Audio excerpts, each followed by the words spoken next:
This week, starting March 13th through March 18th, the sun moves into the 36th ICHING, named the darkening of the light, our beingness, activating the grounding force of the earth, what we see, the 6th ICHING, named conflict, offering us an opportunity, a sacred mirror into higher truth, an opportunity to meet a part of ourselves in a deeper way and to respond imaginatively, to evolve, to rise higher. This week's solar transit activates the shadow of turbulence, emotional crisis, and conflict in relationships, the energetic patterns of oppositional force, offering us a transformation from emotional crisis and conflict to compassion and inner peace, the dilemma of overwhelm. What may arise from the storm? What growth and illumination are you ready to experience? When the world grows dark, our inner light is given definition. This cosmic energy holds the potential for deep emotional experiences that may feel turbulent, that can bring in conflict and change. The ancients named this frequency the darkening of the light. Many refer to this energy as the dark night of the soul, but this frequency holds the power of an extremely illuminating period that can reveal higher truths, that can reclaim your power back. Like winter, much needs to grow under the covers of darkness before it's strong enough to return to the process in the outer world. So right now, as Mercury retrograde in Pisces is coming to a close, and we approach the Pisces new moon on March 18th, Mars, the planet of war, which represents our anger, our willpower, our movement, our life force energy, is in a conjunction with the North Node of Destiny and Mercury retrograde in Pisces, bringing something faded into our awareness to honor and witness, signifying a need to trust what is unfolding in front of us as we let go of the mind's need to fix, solve, or understand, and align with how things feel in the body, our body consciousness.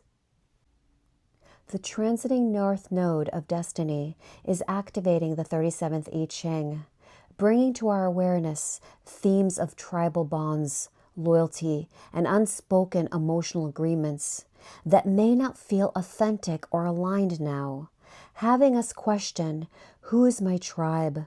Who is my community, my family? The shadow of the 37th ICHING creates unspoken contracts where one person carries all the emotional weight in a relationship. They keep the peace. They absorb the tension. They become the stabilizer for everyone else. So Mars entering the picture, conjoining the North Node of Destiny and Mercury retrograde in Pisces, brings the energetic movement, the confrontation, and the possibility of anger and conflict. So this time may expose, bring to light an imbalance, where our loyalty has turned to self-betrayal, where belonging has required us to abandon our own truth, our inner truth. This energy is pushing humanity into the next step of evolution. Some relationships will deepen through honesty, while others may dissolve because of an old, outdated, unspoken contract that no longer holds inner truth. So a realignment in our soul tribe. So this time may be ripe for the perfect storm or crisis to emerge, to push us forward into something brand new. The Kabbalists called this tikkun, correction, that comes in to nudge us in the direction of growth and evolution, out of the comfort of the status quo. So a conflict out there may lead us to a period of examining the root of conflict in here, within us. So this week may bring an opportunity to transform the turbulence of emotional crisis and conflict into compassion and inner peace, which holds the power to transform your world. And we do this by first allowing in a new perspective, by trusting that what's unfolding in front of us now, not a projection of a future moment, but a deep trust in what is unfolding now is happening for me, not to me. So reclaiming our power back.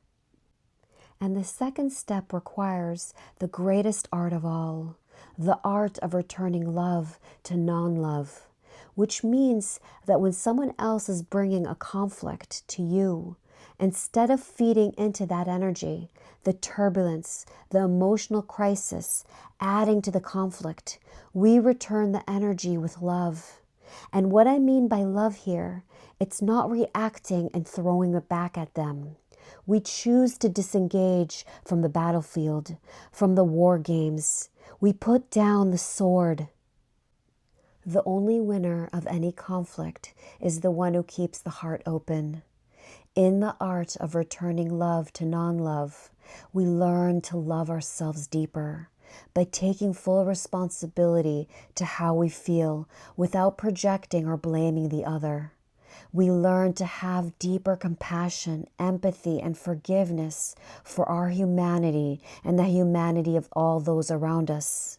We learn to respond with clear boundaries, integrity, and kindness. We learn that sometimes non-response is what is most needed, as we gradually, over time, learn to disengage from our need to be part of the battle. We learn through constant change, moving through cycles of highs and lows and back again, that this roller coaster ride called life can be very exciting or deeply overwhelming. This period can give us the opportunity to honor and witness how we deal with emotional crisis, conflict, or change. An opportunity to respond with an open heart, to evolve, grow, and become wiser as we rise higher. So sacred family, fellow travelers into the beyond, this solar transit can illuminate higher truths. That any conflict out there is rooted from a conflict in here, inside us. It's a reminder that we have forgotten who we truly are, our higher capacity, that we are an aspect of the whole. And our journey here is to remember that truth. And conflict is the pathway, the way shower that takes us to unity through the illusion of separation. So when you're ready and your heart reemerges into your sacred heart that is grounded in who you truly are, then we get to determine how we experience our humanity and the humanity all around us, bringing to life compassion and inner peace. So what may arise from the storm? What are you here to honor and witness? When the world grows dark, our inner light is given definition. Remember, love yourself and choose to be blessed.